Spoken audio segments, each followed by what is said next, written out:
Assalamualaikum warahmatullahi wabarakatuh. Saya Adi Latif Masuti, owner dari Girly Farm Indonesia yang berada di Desa Sumberjo, Kecamatan Japah, Kabupaten Blora.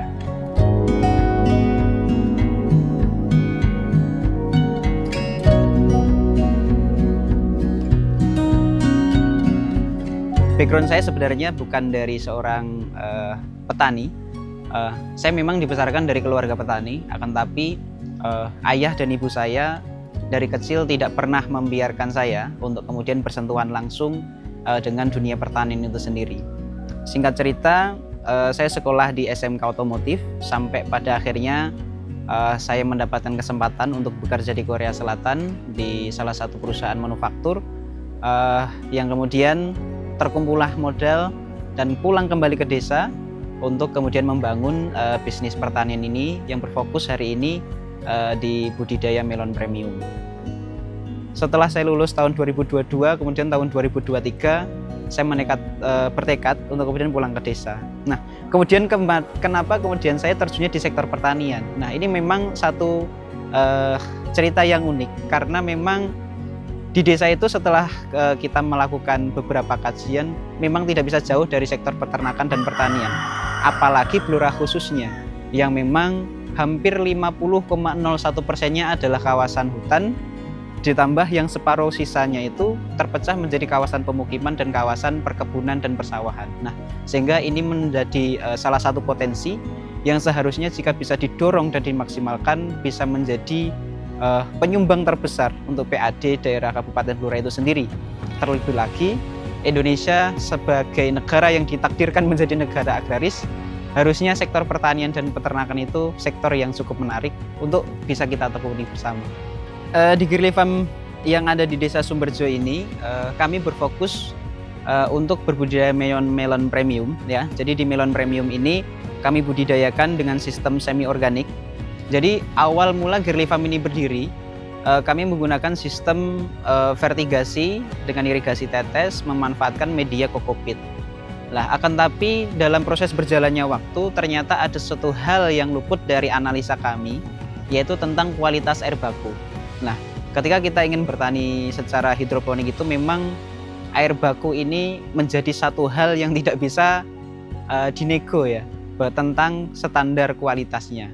Akan tapi karena di sini nilai TDS air bakunya sudah sangat tinggi, sehingga yang semula kita memakai full AB mix, kita memanfaatkan bahan semi organik untuk kemudian kita bisa bertahan hingga hari ini dan terus berproduksi. Untuk di sini kami secara umum ya, kami selalu tanam itu minimal 3 jenis karena segmen kami adalah kami membuka agrowisata. Sebenarnya Girly Farm ini kan berdiri bukan di tengah-tengah kota. Kami ingin menunjukkan ya bahwa ini loh ya, desa yang ada di pelosok itu ternyata jika dikelola dengan baik, potensinya ya bisa mendapatkan keuntungan yang lebih, ya kan? Dengan hanya luasan 1000 meter persegi ini, kita bisa mendapatkan cash flow ya antara range bisa 15, 25, 30 juta dan seterusnya. Kalau kita bisa mengelola dengan baik.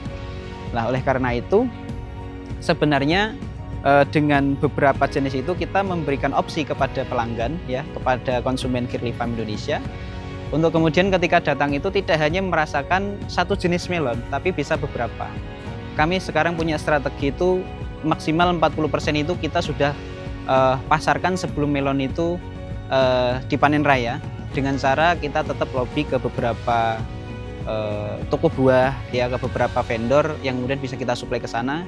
Sisanya tetap kita akan supply kepada end user yang kemudian mendatangkan mereka ke sini untuk kemudian tetap menjalin komunikasi, karena bagaimanapun Girly Farm adalah sebagai cerminan ya bahwa premium itu tidak harus mahal.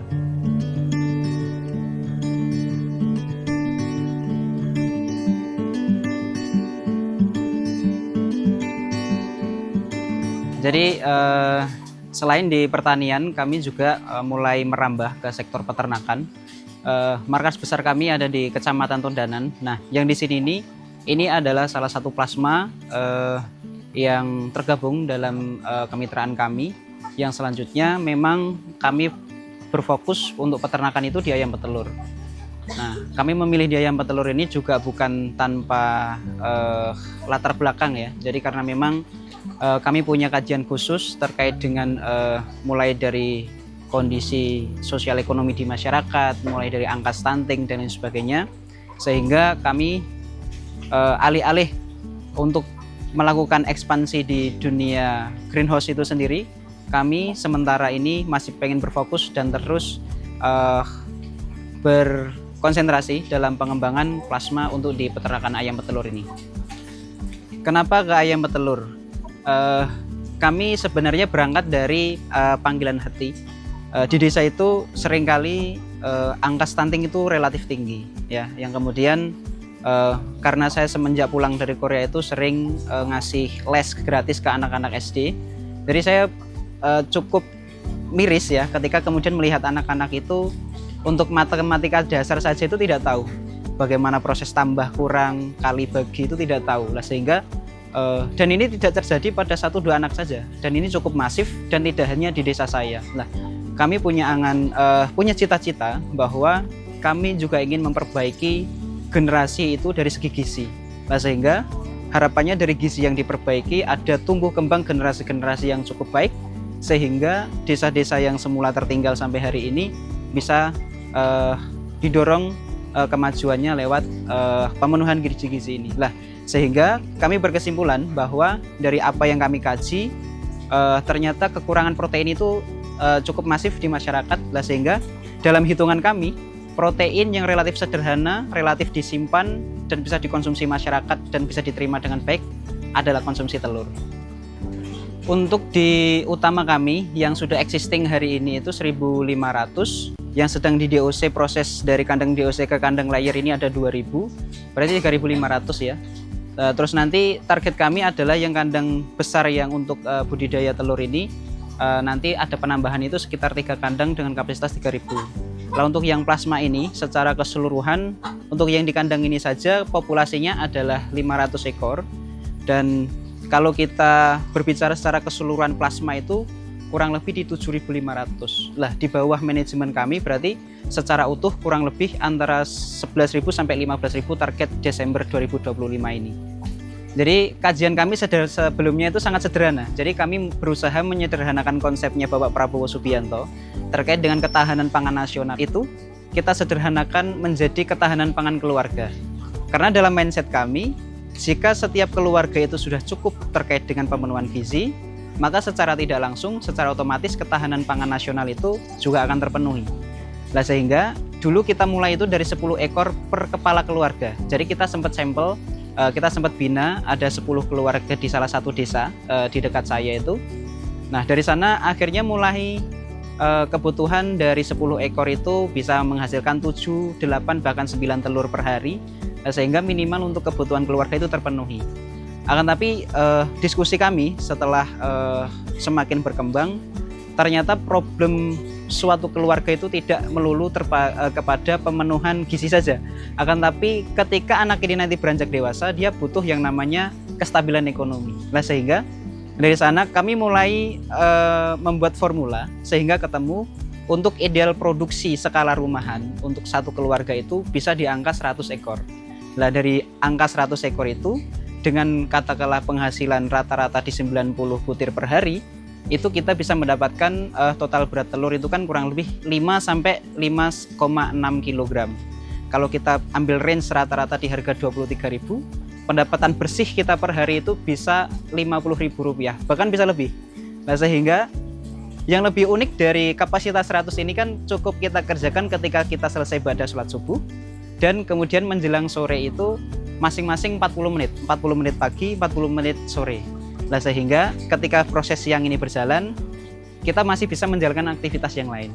Nah, dengan pola kegiatan yang seperti ini, dengan pendapatan harian 50.000, berarti secara otomatis dalam kurun waktu 1 bulan itu kan pendapatan bersih itu bisa Rp1,5 juta.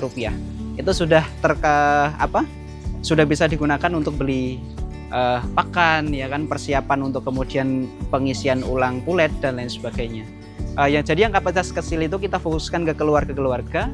Untuk yang besar ini adalah kita fokuskan kepada bumdes-bumdes. Jadi Kabupaten Blora itu termasuk kabupaten peringkat nomor 2 terbesar dalam produksi jagung. Nah, kalau kita berbicara dalam dunia peternakan, ayam khususnya, itu kan jagung termasuk hampir 60% ya konsumsi untuk penggunaan pakan.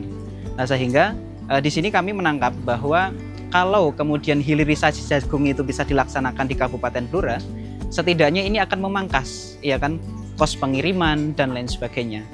Oke, untuk teman-teman anak muda dimanapun berada, ya, sekali lagi jangan pernah malu ketika kita bergelut dalam sektor pertanian peternakan.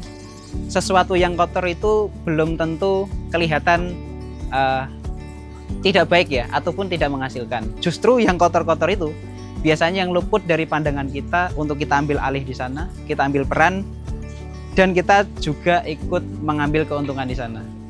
Ayo kita kembangkan pertanian dan peternakan di Indonesia, selalu konsisten, itu yang paling utama. Saya berawal dari petani, alhamdulillah hari ini bisa merambah ke sektor peternakan, bukan lain karena memang anak muda butuh banyak biaya. Nah, kalau saya sudah merambah ke sini, berarti di sini cukup memungkinkan untuk kita kerjakan bersama.